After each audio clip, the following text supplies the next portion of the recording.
rafetlu ànd bi ngeen ànd ak seen chaîne de télévision di ITV di leen gërëm itam ci li ngeen ñu déglu ci rajo 90.3 ngeen ànd ak seen mbokk Mamadou Sy di leen dalal ak jàmm ci seen émission l'invité de la rédaction di dalal ni ki tey jii Alassane Niang nekk président du parti Jiital Wareef le devoir en mouvement moom kon nekk suñu gan ni ki tey jii Alassane Niang maa ngi lay nuyu. waaw Mamadou Sy ñu ngi lay nuyu bu baax di la jox sa wàccuwaay di kontaan nekk sa invité tey di ñaan suñu borom mu may ñu ba lépp li ñu fi waxtaanee téléspectateur u ITV ñi nga xam ne ñoo koy suivre sénégalais de façon générale mu ci jëlee njëriñ jërëjëf.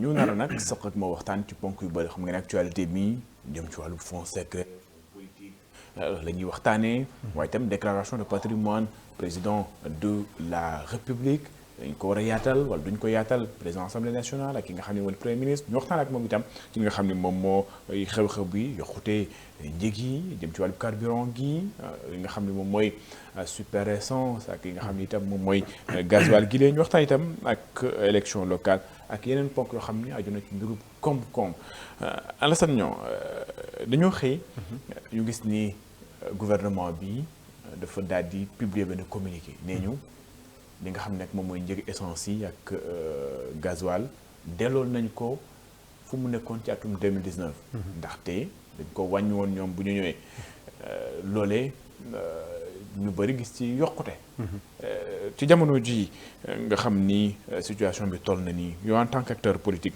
noo gisee démarche régime bi surtout annonce bi nga xam ni def nañ ko nii à travers justement un communiqué.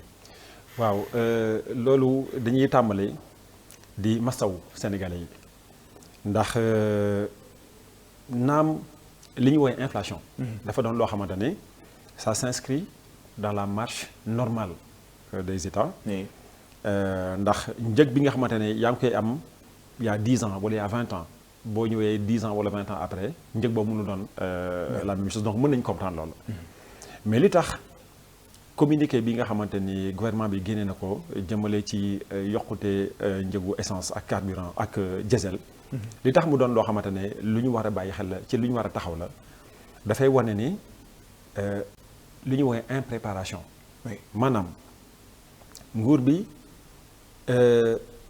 mi ngi delloo ci li nga xamante ne dafa nekkoon benn prix ñu constaté ko en 2019 boo xamante ne benn prix bu élevé la woon ba ñëpp di ko jooytu Sénégalais yi di naan naka la mën a nekk ñun essence bi nga xam ne moom la ñuy jëfandikoo ak diesel Sénégal nga xam ne dañoo am port moo gën a cher boo koy doomu di comparer ak des pays yu mel ni Burkina Faso wala Mali Niger ak Mali nga xamante ne suñu jëlee le cas du Mali moom essence am Dakar lay jaar traverser toute la logistique bi nga xamante ne moom la soxla ak yoon bi mais bu eggee Mali ça coûte moins cher léegi nag bu ñu demee ba am benn gouvernement bu bees bu ñëw indi li nga xamante ne moom mooy une réduction ñu toog quelque temps plus tard ñu indi augmentation kon loolu moo lay wan ne ñoom en réalité bu ñuy wàññi njëgu essence bi xamuñu woon lu ñuy def wala peut-être li ko laloon mooy peut-être des mesures populistes mais xooluñu en réalité lan mooy li nga xamante ne moom mooy les vraies conséquences wala en tout cas moo tax ma doon wax sànq ma ne impréparation man laa ci gis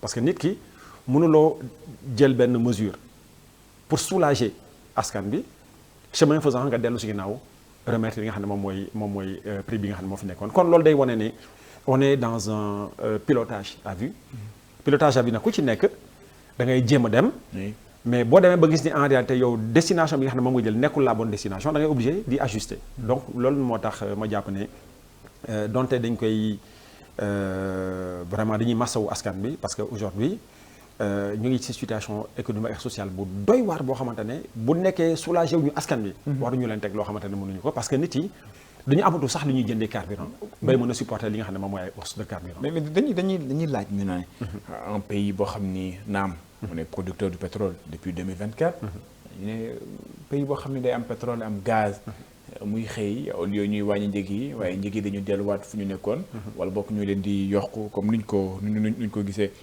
noonu itam noonu la nes ko mën a jàngat wala ñun pétrole bi nga xam ni moom la ñuy am on parle de 100 millions de barils par jour finalement impact bi mu war a am ndax am na ko ci dëkk bi. dëgg la c'est vrai que Sénégal mi ngi produit 100 000 barils par jour bëri na bëriwul mais kuy produire lu mel noonu mais balaa ngay xalaat di ko exporter mais xalaatal li nga xam ne moom mooy déjà yow sa consommation interne. Oui. d'autant que le besoin il est là. deuxièmement Sénégal ñun dañu am chance boo xamante ne dëkk yu bëri amuñu ko woon. Oui. mooy Sénégal laata sax muy am pétrole dafa amoon raffinerie. Oui, là ça. exactement nga jël des pays comme le Nigeria malgré que ñu ngi doon produire pétrole depuis des décennies ñu ngi doon am raffinerie. kon Sénégal dafa teel a yeewu ci li nga xamante ne moom la soxla en termes de production notamment sur le plan donc des carburants pour éviter di mën a importer. mais bu ñu demee ba am loolu yàlla may la yow nga am pétrole nga xam ne yaa ngi koy produire sa bopp nga xamante ne yow transformation boobu en produit fini dans le cadre donc des carburants ak yeneen yu mel ni ay kérosène ak yooyu yow yàlla may na la ko. mais laata ngay naan da ngay exporter mais rek li nga xam ne moom mooy sa demande interne balaa ngaa lax jaay nga lax lekk. kon je pense que lii day wane ne en réalité suñu modèle économique yi. Oui. il faut ñu xoolaat ko. parce que soo jëlee benn réew bu mel ni Libye nga xam ne moom day produire pétrole di ko raffiner pour une partie beneen partie bi ñu koy importer xam nga Libye litre carburant ñaata lay jar. non boo ko doon xayma ci franc CFA mooy fukki dërëm ak ñett. fukki dërëm ak ñett. le litre bi di jar mooy 2 centimes d'euro muy 13 francs. kon bu nekkee réew boo xamante ni comme Libye mi ngi jaayee carburant le litre à 13 francs CFA Sénégal new ñu dina jar 13 francs CFA mais comme ñu ngi produire pétrole yàlla may nañu te mën nañu ko raffiner mais loolu dafa war a transparaître ci li nga xam ne moom mooy. le prix ndax SAR naam mu ngi raffiné mais ndax SAR tey am na les capacités que lu ñuy produire par jour mën ko raffiner en un temps mën ko delluwaat ci le marché domestique aussi. non xam nga am na jumtukaay. mais xam nga loo gis day fekk nga toog nga réfléchir au concept de façon globale. oui. parce que tey ñun xam nañ ni Sénégal doon nekk un pays producteur en 2023 wala 2024 d'ailleurs sax waroon nañu commencer produire pétrole depuis 2021 2022 mais avec la pandémie Covid bi fi amoon dafa retarder lépp parce que au plan de ce qu'on appelle la supply chain mooy donc la chaîne de valeur au plan mondial dafa xawoon tardé kon ñun xamoon nañu ne Sénégal day nar a produire pétrole di produire gaz mais à partir de ce moment mais li ngay def moom mooy réfléchir à l'écosystème nag mooy lan mooy lépp loo xam ne dafa nar a laal yow sa pétrole mooy sur le plan industriel mooy sur le plan de la transformation sur le plan de la demande et de la consommation interne mais da nga koy prévoir. Oui. parce que politique c'est de la prospective maanaam yow da ngay toog nga projeter fan laa war a jëm en tenant compte de li nga xam ne moom mooy sama réalité en tenant compte de samay capacité et de samay potentialité nga projeté wu. léegi nag bu ñu demee ba tey ñuy poser la question de savoir li ñuy am est-ce que am nañu capacité pour transformer ko loolu c'est un échec. loolu mooy li war ni en fait suñu politique économique yi wala suñu modèles yi ils sont pas suffisamment réfléchis mais tey waroon nañu nekk ci xam nga lan mooy Sénégal li muy produire muy 100 000 barils par jour suñuy capacité de transformation dafa weesu loolu ba ñuy xalaat di utiwaat carburant pour di ko mën a transformer donc je pense que lii lépp dafa war a susciter de la part des dirigeants. Oui. De la part de ceux qui font de la politique wala ceux qui aspirent à diriger ce pays.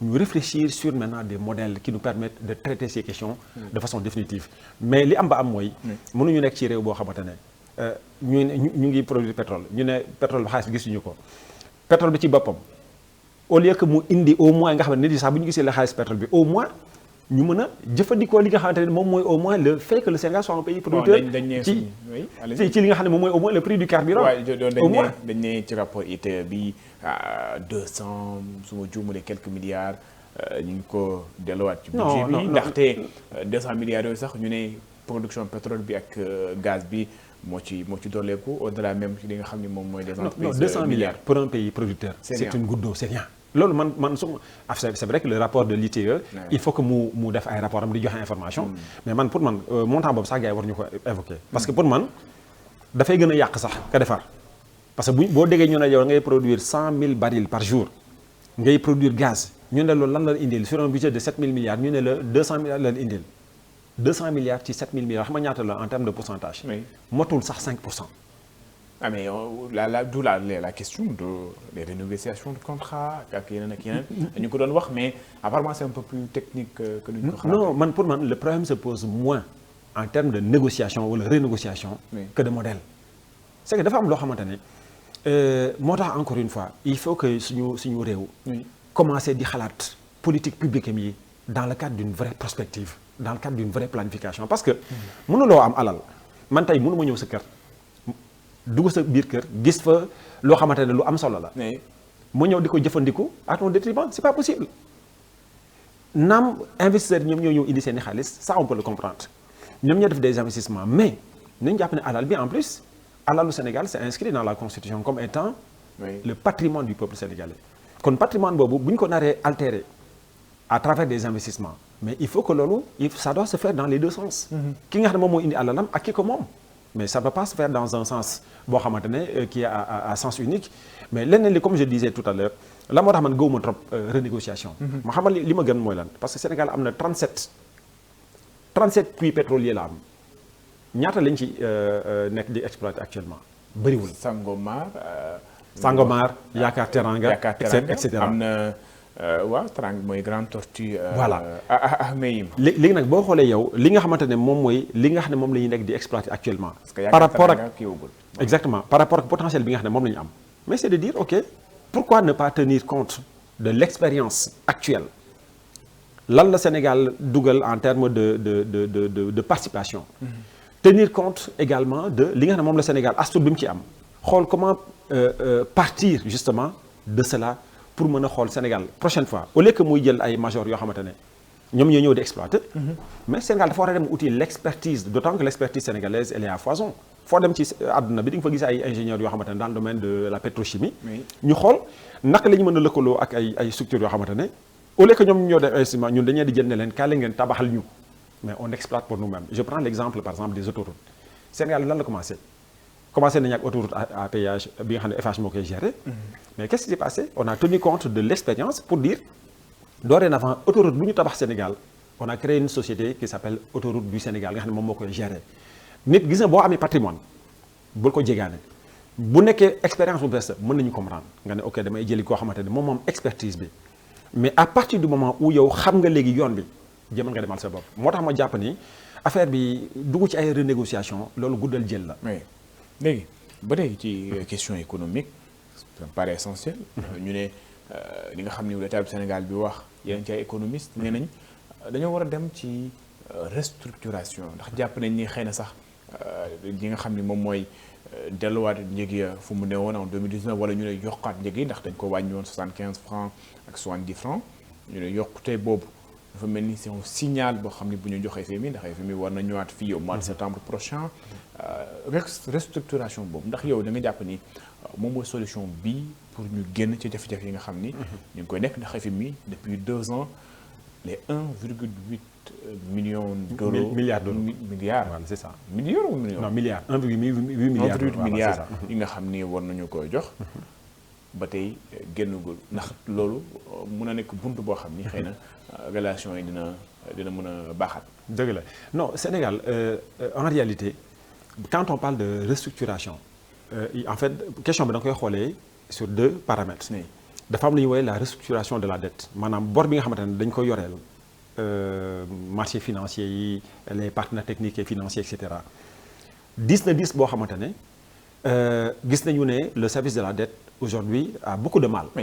donte ñu ngi honorer suñuy échéance mais avec beaucoup de difficultés ñu ne liy gën mooy xaalis boobu nañu xool naka lañ koy reprofiler restructurer ko pour alléger li nga xamante ne moom mooy la charge de la dette au Sénégal. man dama bokk ci ñi gëm ne loolu dañ ko war a def. c'est pas gis nga dette nekkul idéologie gis nga booy gérer les finances publiques d'un pays. il faut avoir ce qu'on appelle une intelligence de la situation. mais le gouvernement par exemple de Sonko entre guillemets à l'époque parce qu'instant à la mine de l'eau moo fi nekk dañu ne woon xëy na peut-être restructuration entre guillemets dafa am day firndeel ni peut-être le Sénégal a fléchi un genou wala se plier aux exigences li nga xam ni moom mooy FMI te ñoom dañu jàpp restructuration du solution bi. moo tax ma ne affaire bi waroo poser question bi en termes de dogme ñoom dañu jàppoon ne. boo restructurer rek aveu de faiblesse la wala aveu d'impuissance mais non c'est xam nga tey mais Mamadou imaginons ñu ne Sénégal dafay bañ a restructurer mais conséquence mooy lan mooy da ngay dem leb à 2 chiffres des taux à 2 chiffres wala nga leb avec des maturités yoo xamante ne ay maturité de 3 ans wala 5 ans mais loolu suicide la. kon yow yaa ngi bañ leen mais li ngay def moo gën a garaaw encore. tout ça parce que yow yaa ngi jàpp ne non damay bañ ñu naan oui j'ai fléchi non c'est pas une question de fléchissement mais am na réew yoo xamante ne pour ne pas les citer lu mel ni le Japon. mais ñu ngi nekk ci plus de 300%. États-Unis nga xamante ne c'est la première puissance entre guillemets première puissance wala deuxième puissance parce que ça se joue entre États-Unis et la Chine. mais États-Unis xam nga ñaata la yoreel l'endettement des États-Unis c'est 3000 milliards de dollars mi ngi ko yoreel Chine ak Japon. et pourtant États-Unis mooy première wala deuxième puissance économique au monde. donc gis nga endettement dafa doon loo xamante ne c'est un outil. léegi nag yow outil boobu yow da nga koy gérer en fonction des circonstances économiques. en fonction également des conjonctures. yow léegi bu nekkee yow tey dama la jox benn exemple boo xamante ne pour nga mën a comprendre les perspectives est-ce que xam nga ne Sénégal bu nekkee dafa am ce qu'on appelle donc la note souveraine xam nga ñàkk nañ ko. note souveraine dafa la doon permettre yow tey Sénégal bu lebee mën na am ay maturité de 30 ans mais non seulement da ngay am maturité de 30 ans mais dañ lay jox aussi benn report de 5 ans c'est-à-dire que yow leb nga en 2025. dañ leen yow xaalis bi non seulement da nga koy fay sur 30 ans mais 2031 nga koy commencer fay tey fan la ñu nekk da ngay leb xaalis ñu ne la non seulement xaalis bi da nga ko war a fay dans un délai court mais ci saa si c'est-à-dire que bu ñu la lebalee janvier février nga commencer fay intérêt yi ak li nga xam ne moom mooy le capital de la dette. kon li ngay dégg ci loolu mooy le fait d'aller vers une restructuration. ça permet non seulement nga dégager ay marges budgétaires. yu lay mën a permettre nga mën a xool li nga xam ne moom mooy le financement des politiques publiques donc je crois que mbiru endettement il faut le gérer intelligemment. deuxième question parce que yaa ngi posé question bi. maa ngi lay ne c'est une question qu'il faut traiter sur deux volets. on a ce qu'on appelle li nga xamante ne moom mooy donc la restructuration mais on a également ce qu'on appelle la relation avec le FMI. FMI lan moo tax mu am solo Sénégal bu nekkee rek dëgg la ñuy wax Mamadou FMI soxlawul Sénégal c'est ça la vérité. FMI dafa bokk ci benn dispositif boo xam ne qui a été mis en place en 1945 dans le cadre des accords de Bretton Woods. Sénégal dafa bokk ci FMI. non dafa bokk ci FMI mais dama ne xam nga parce que yenn saa yi da ngay dégg tout et n'importe quoi FMI dafay le FMI bu nekk da nga jël Sénégal kese moom le FMI peut se passer du Sénégal. xam lu tax. parce que Sénégal bi ñuy créer FMI on avait ce qu'on appelle des DTS des droits de tirage spéciaux mais est-ce que xam nga ne ñun suñuy DTS.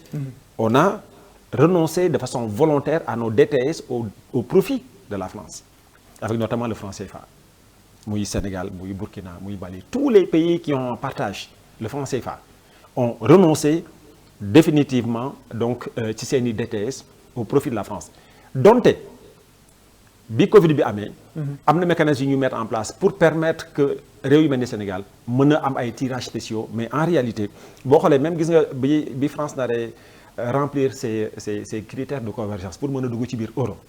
suñu DTS moo tax France mën a jàll sans problème. donc li ma bëgg wax foofu mooy FMI en réalité Sénégal bu amee un accord avec le FMI lu baax la du xaalis bi moo am solo xam lan moo am solo mooy perception bi nga xamante ne moom lay renvoyer. par rapport au marché international sur la solidité et la crédibilité du Sénégal moo tax ma jàpp ne. FMI bu ñu ko naree dugalaat li nga xam ne moom mooy suñuy rapport ak ñoom c'est plus.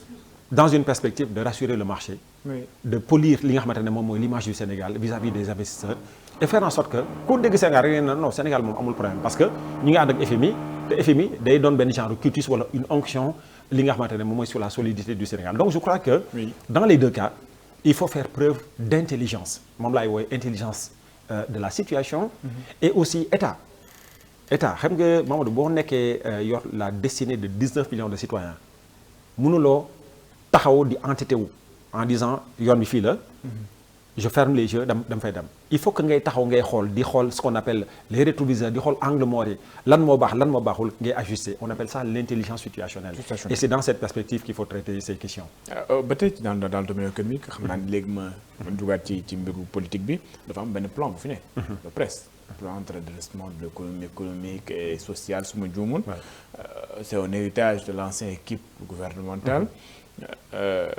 ci presse boobu ba tey par rapport prix bi nga xam ni moom la ñu yokk ci carburant bi suñ ko mënee wax loolu taxation bi ba léegi mu ngi fi ndaxte boo demee à la pompe non seulement tey da ngay fay 990 mais da ngay fay la 100 francs boo xam ne ci taxe bi la presse dafa war a continuer wala dañ ko war a dindi c'était évalué pour 2 ans lañ ko waxoon mais à un moment donné bu fekkee bu plan ne marche pas ndaxte nee nañ attentes yi ñu doon ci bëggoon amuñu ko on a près de 50 su ma juun milliards de francs CFA ci nga xam ni moom mooy taxe ak impôt yi dañuy continuer ak moom wala dañ ko war a dindi pour alléger peut-être un petit peu quand même les citoyens ndax taxes yi fépp la woon mobile money bi taxe lañ prix à la pompe fois nga joxe waat 100 francs donc au lieu de 990 on se retrouve avec combien 1000 et quelques francs CFA pour le litre d'essence ndax dafa war a continuer wala dañ ko war a dindi. non Maodo yaa ngi posé benn question boo xamante ne bu am solo parce que xam nga l'existence même du presse oui. moo lay wan ni en réalité xamuñu gars yi en fait l'ancien gouvernement xamul fu mu jëm parce que mënuloo teg benn plan tudde ko vision 2050 ñu teg ci je crois 7 mois wala 8 mois nga indi benn presse. nee nañu réajuster redresser réajuster. non impulser. mais non bon, mais bu ñu joxe la. non man gis nga articulation entre la vision 2050 ak presse bi. man bindoon naa ci benn kayit bu am solo. waaw bu lay wan à quel point affaire bi ay affaire yu caaxaan la mais le presse n'a rien d'économique. Le presse est en réalité benn outil boo xamante ne de fiscalisation de l'économie sénégalaise la tout simplement wala de fiscalisation li gars yi di wooye trivialement addu kalpe loolu la rek parce que man yaa ngi koy wax sànq man keroog maa ngi doon waxtaan ak benn kilifa ci loolu bu dem defi ay courses au champ ñu laaj ko benn impôt man su may def le plein wala su may jënd essence mais xam nga lan moo garaaw ci mbir moomu mooy Mamadou yow moo tax question bi nga posé sànq naan gars yi bu ñu ko évaluer mais gars yi mënuñu ko évaluer mais moo tax affaire bi gis nga on marche sur la tête xam laa moo tax mënuñu ko évaluer mais tey yow boo ñëwee nga jënd essence 50 000 ñu ne da nga war a fay benn taxe boo xamante amul traçabilité mais xaalis ba fu muy dugg. mais dañ taxe boobu ñoom dañ koy reverser. mais non trésor loolu la station mais naka ngay reverser benn taxe boo xamante ne amul traçabilité. et puis li gën a grave mooy xam nga ne am na station yoo xam ne du ñu appliquer taxe boobu mais kon loolu léegi yow naka ngay xamee li ngay jot ak li mu dul jot. mais même dans le mobile money am na ñoo xam ne. mais moo tax ma ne la mbir boobu en fait c'est tiré par les cheveux. d'accord taxe plan gis nga plan boobu noonu. ce plan n'aurait jamais dû exister. d'accord mais malheureusement xam nga tey boo ñëwee ci benn réew boo xamante ne préparé woo yow li nga xamante ne moom mooy doxalinu réew. yow li ngay gis rek mooy naka lay def ba am xaalis comme am na posture boo xam ne da nga ko am à l'égard je dirais de la diplomatie du partenariat de façon générale kon li ngay def mooy xaar ma jéem a presser sénégalais yi donc da ngay nekk di nat sénégalais di leen di presser par tous les moyens pour di mën a am xaalis mais le plan économique de redressement économique waruñu ko woowee plan de redressement économique mais c'est un plan boo xamante ne qui n'a d'autre optique que di soutirer xaalisu sénégalais yi et nit ñi sonn nañu il est vraiment temps que gis nga taxe boobu gars yi supprimer ko parce que c'est une taxe boo xam ne déjà qui n'est pas légale parce que tey pour que nga mën a def benn taxe il faut que Assemblée nationale valide ko jox la autorisation or le plan bi nga xamante ne moom la gars yi teg c'est un plan qui est arrivé en cours de chemin en cours d'exercice est-ce que def nañu loi de finances rectificative boo xam ne moom mooy autoriser le gouvernement à prélever ces taxes supplémentaires bu nekk Assemblée nationale def na ko léegi le moyen bi nga xamante ne moom mooy le moyen le plus transparent moom mooy assurer la traçabilité de cette taxe. Oui. Or traçabilité boobu tey ni yow ni Assemblée nationale ni le gouvernement n'est en capacité de le dire. Oui. kon loolu c'est un problème qu'il faut résoudre et le plus vite possible. Nous parlons pour politique Assemblée nationale ñu waxtaanee les fonds politiques. ñu ne article 37 bi gouvernement bi mu ñëwee dafa defoon ay amendement. ne dafa bëgg ñu yaatal ko premier ministre. mu def déclaration d'entrée et de sortie. président Assemblée nationale def déclaration d'entrée et de sortie. waa PASTEF dañ ñëwoon président warul wàcc sax ba egg ci niveau boobu. mais au finish nee nañ ñoom d'accord nañ ci le principe. que ñoom ñaar itam war nañ ca bokk ñu def déclaration de patrimoine d'entrée et de sortie mais finalement débat boobu noonu yow loolu la moo ci sa gis-gis. non débat boobu pour man dafa nekk di détourner Sénégalais yi de l'essentiel. parce que xam nga en réalité nit ki bu déclarer alalam à l'entrée à la sortie. Oui. En réalité ça veut dire quoi? Est-ce qu'on est dans une optique déclarative, un régime déclaratif? C'est quoi la finalité? Peut-être la transparence ñu xam ni ndax moom bu muy dugg ak bu muy génn c'est pas peut-être engraissé ndax tollul nen. non léegi non imaginons mais Amadou yow tey. bu ñu la confier benn fonction admettons est-ce que le fait que nga def déclaration à l'entrée dafa signifier ne yow booy def sa déclaration à la sortie sa alal warul yokk. En fait je pose la question exprès. pour attirer attention nit ñi. oui xam nga man pour man fan la problème bi nekk.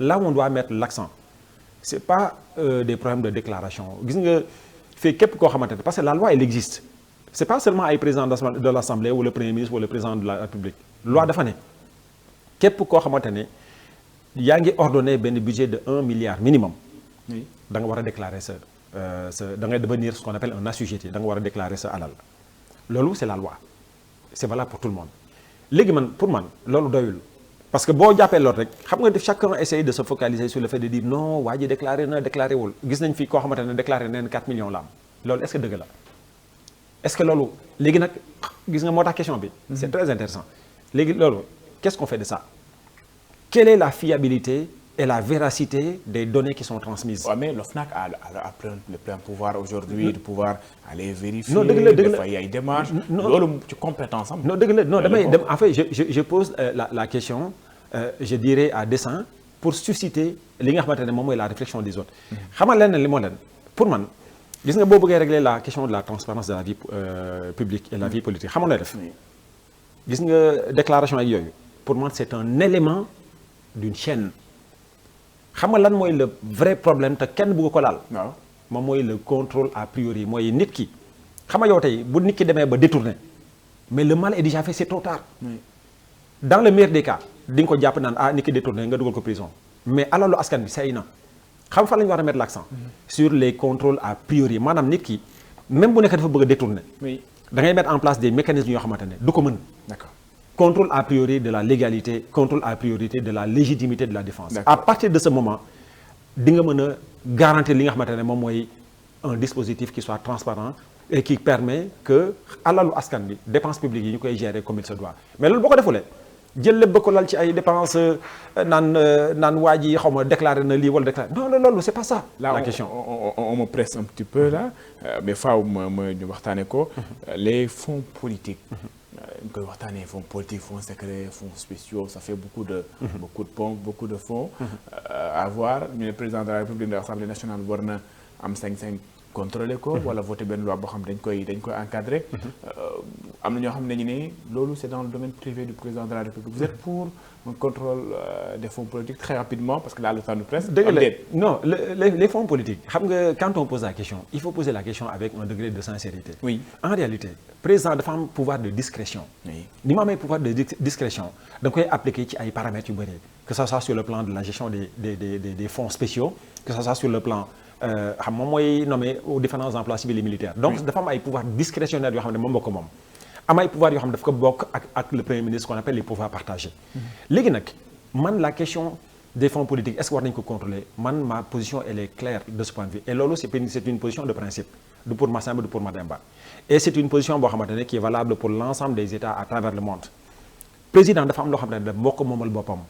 des fonds secrets wala des fonds spéciaux il en a besoin parce que dafa am loo xamante ne mënoo ko wax te loolu dafa doon loo xamante ne ça tient de la sécurité du pays. mais ça tient également d'un certain nombre de sujets sensibles et stratégiques. kon président bi bu ñu ko votelee benn budget ne ko lii moo lay permettre nga mën a traiter des questions sensibles loolu question bu waruñu ko sax discuter. La question se pose en termes de principe et man je suis d'accord que le président dispose de fonds ku ñu mën a disposer de fonds parce que dafa am ay sujets yoo xamante c'est des sujets sensibles waruñu taxaw di ci wax parce que l'essentiel est ailleurs. tey on a aujourd'hui des sujets qui sont majeurs.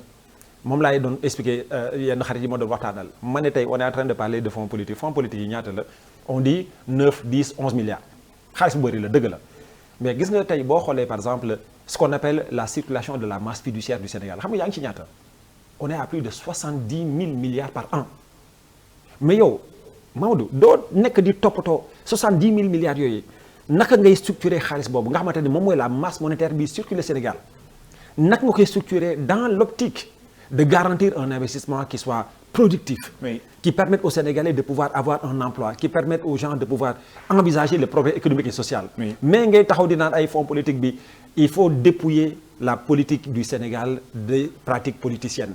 loolu moom mooy li nga xamante ne moo ñu tardel et malheureusement ce débat qui est agité à l'Assemblée nationale, oui. dans les médias, sur est-ce que président bi on perd du temps, on perd de l'énergie. Oui. C'est un débat qui n'a aucune optique, aucune utilité pour le pays. Et je trouve que c'est dommage. Alassane Niang, président du parti Jiital Wareef, le devoir en mouvement may wax ni temps bi jeex na lu duuf ci nag li xajul ci cin wi. ma bàyyi la nga tàggatoo très rapidement. waaw Mamadou ñu ngi kontaan bu baax nekkoon sa invité. di nuyu vraiment tous les téléspectateurs donc du groupe vraiment E-Media. di wax ni temps bi gàtt na trop li ñu fa waroon wax yëpp. xam naa ni dinañ am yeneen jotaay. mais ñu ngi kontaan bu baax di wax ni il est vraiment temps que suñu réew di consacré wu ci l'essentiel. Le débat politique wala le débat public au Sénégal boo xoolee il est trop politisé. Il est temps vraiment de réfléchir sur des questions économiques, les questions essentielles yi war a mën a consacrer le développement du Sénégal ak son progrès économique et social. sant ko gërëm ko moom Alassane Niang nekk président parti bi di Jiital Wareef le devoir en mouvement nekkoon suñu gan ni kii tey jii c'est une émission l'invité de la rédaction jeex na dinañ jox dig daje ci beneen numéro ak beneen gan.